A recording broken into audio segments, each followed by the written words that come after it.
चंद्रयान 3 के चांद पर उतरने से पहले ही जाग उठा चंद्रयान 2। चांद की सतह से भेजी हुई कुछ महत्वपूर्ण जानकारी। इसरो को मिली ऐसी खतरनाक इंफॉर्मेशन कि हिल उठी पूरी दुनिया।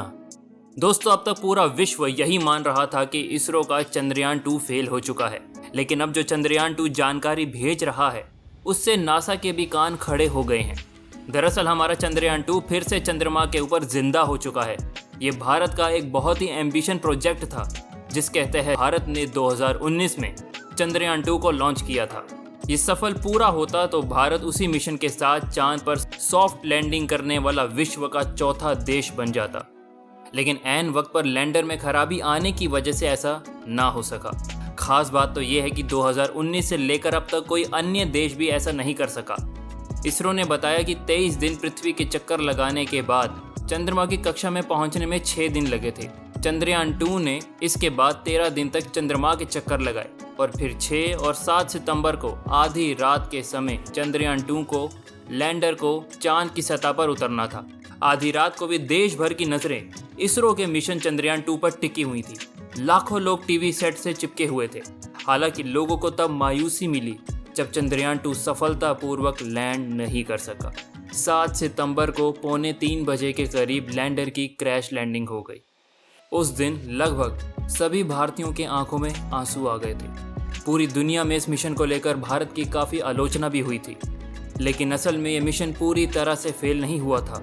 चंद्रयान 2 का ऑर्बिटर सफलतापूर्वक चांद के ऑर्बिट में स्थापित हो चुका था और चांद को ऑर्बिट कर रहा था। इसरो ने कहा, ऑर्बिटर में मौजूद 8 पेलोड ने चांद की सतह पर मौजूद तत्वों को लेकर कई सूचनाएं भेजी हैं। ऑर्बिटर चांद की सतह पर मौजूद अवशेषित कणों का पता लगा रहा है। ऑर्बिटर के पेलोड क्लास ने अपनी जांच में चांद की मिट्टी में मौजूद कणों के बारे में पता लगाया है। ये तब संभव हुआ जब सूरज की तेज रोशनी में मौजूद एक्स किरणें की वजह से चांद की सतह चमक उठी। चांद की अंधेरी सतह पर बेसुध पड़े चंद्रयान 2 के लैंडर विक्रम को लेकर फिर उम्मीद जगी है। वैज्ञानिकों का कहना है कि अपने सौर पैनलों की मदद से विक्रम पर फिर से काम शुरू हो सकता है।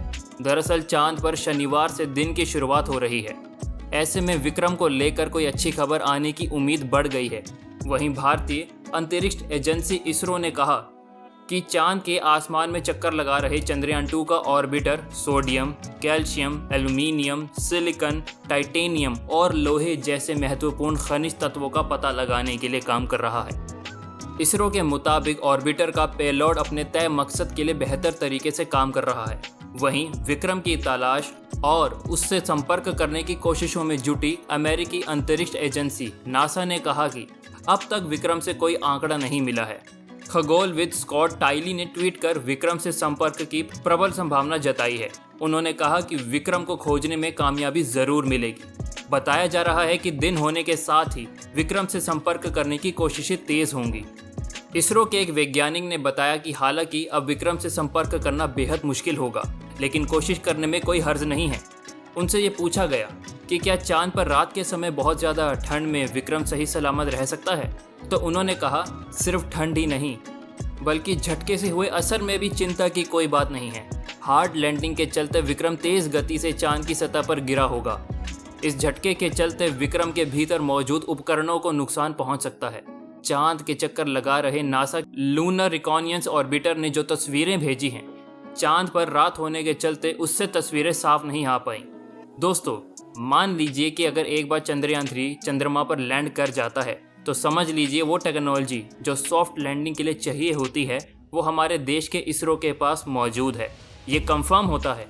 एक बार कंफर्म हो गया तो उसके बाद लंबे लंबे मिशन पर लैंडर को उतारने की प्रतिक्रिया की जाएगी और धीरे धीरे करके जैसे जैसे हमारा एक्सपीरियंस बढ़ता जाएगा, हो सकता है कि हम उन ग्रहों पर भी उतरें, उन उपग्रहों पर भी उतरना शुरू कर दें जिन्हें साइंटिस्ट पहले कह रहे थे वहाँ पर पानी मौजूद हो सकता है। जैसे कि यूरोपा नाम का एक मून है हमारे सोलर सिस्टम में जिसके अंदर पानी होने की बात की गई है। ऐसे कई चंद्रमा हैं जो अलग अलग ग्रहों के चक्कर काट रहे हैं। सर्वाद जहाँ पर पानी मौजूद होने की प्रबल संभावनाएं हैं। अगर चंद्रमा 3 सक्सेसफुल हो गया तो इन ग्रहों पर जा करके बेहतरीन तरीके से रिसर्च करके बड़ी बड़ी खोजें साबित कर सकता है और हो सकता है पानी अगर दूसरे ग्रहों पर मिल जाता है जहां पर एटमॉस्फेयर भी मौजूद है, तो ऐसे में वहां बहुत ज़्यादा संभावना है हमारी ह्यूमन सेटलमेंट को लेकर जाने का और वहां पर एक पूरी कॉलोनी बसा देने का। आपको क्या महसूस होता है दोस्त, चंद्रयान 3 100% सक्सेसफुल हो जाएगा या फिर चंद्रमा 2 की तरह किसी न किसी तरीके से कोई खराबी आ जाएगी और ये मिशन भी? आपका क्या मानना है नीचे कमेंट सेक्शन में ज़रूर बताइएगा। जितना हो सके वीडियो शेयर करें। हम सब की शुभकामनाएं हैं इसरो के साथ। हम चाहते हैं कि 23 तारीख को हमें खुशखबरी सुनने को मिले कि चंद्रयान 3 सॉफ्ट लैंड करने में सफल रहा। आशा करते हैं ये वीडियो आप सबको इंटरेस्टिंग लगा होगा। वीडियो पसंद आया हो तो ज़रूर करना शेयर इसको। धन्यवाद।